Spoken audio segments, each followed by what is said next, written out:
still choose to ignore this, and they still employ native speakers only. So they must have a very good reason why they're doing that. And I've talked to many school directors, and I've talked to many teachers, online and face-to-face. And if you ask them, this is what they'll tell you. Right? I mean, it's been repeated so many times over and over again. Students prefer native speakers that we've stopped even questioning it. We accept it as given, that this is definitely true. All students, or the vast majority of them, prefers any native speaker to any non-native speaker. Regardless of anything else, be it qualifications, experience, a student will always choose a native speaker. And we take it for granted. However, when we look at research, and this is what I briefly want to look at, we might get a slightly different picture. And a lot of research has been done on this topic. For example, in 2004, Mahbub studied students in the US. So you might think that if a student goes to the US or to the UK, they'd be even more inclined to want a native speaker, right? After all, they're going to a native English-speaking country to learn proper English from proper American teachers, right? Not some non-native speakers. So you might think that those students would be even more inclined, yes, I want a native speaker teacher.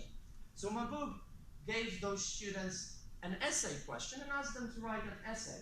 Who do you prefer? Who do you think is a better teacher, a native or a non-native speaker, and why? Interestingly, in that essay, students gave 69 positive comments to non-native speakers, as opposed to 29 to native speakers. Even more interestingly, non-native speakers got only 6 negative comments, whereas native speakers got 12 negative comments in those essays. A different study, but in the same context, also in the US in 2006, Musu surveyed hundreds of students who spoke all sorts of different first languages. And it turned out that 87% of those students thought that the non-native speaker that was teaching them was a good teacher. 79% of those students would recommend that non-native speaker teacher to their friends. Right? Also, what is coming out of research is that students actually prefer to be taught by both native and non-native speaker teachers. For example, in Spain, 70% of the students surveyed in the Basque country said that they would ideally want to have classes with native and non-native speakers at different times and in different courses. In Hungary, that figure was even higher. 84% of students said that. And in Poland, higher still.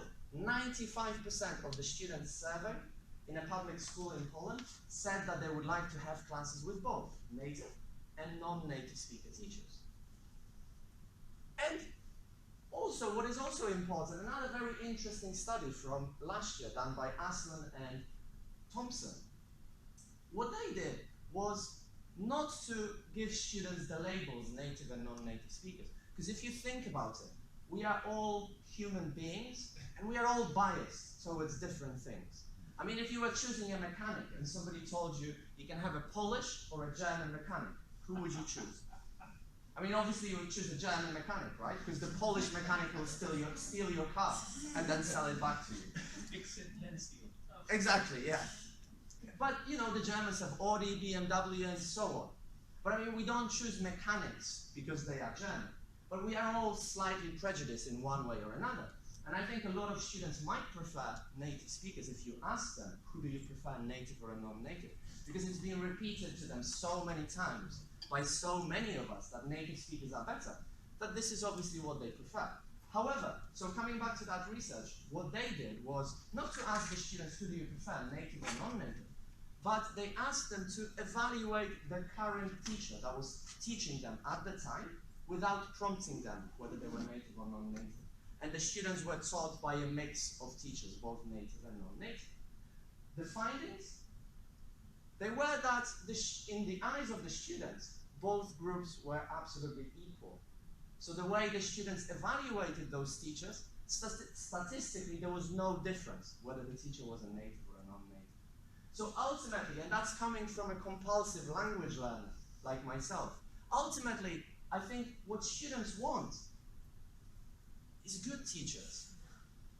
And this is my image of a good teacher. To stay up to date, follow TEFL Equity on social media. We're on Twitter at TEFL Equity, on Google+, on YouTube, and on Facebook.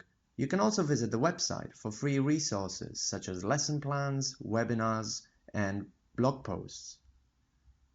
And you can also support the campaign for equal professional and employment opportunities for native and non-native speaking teachers.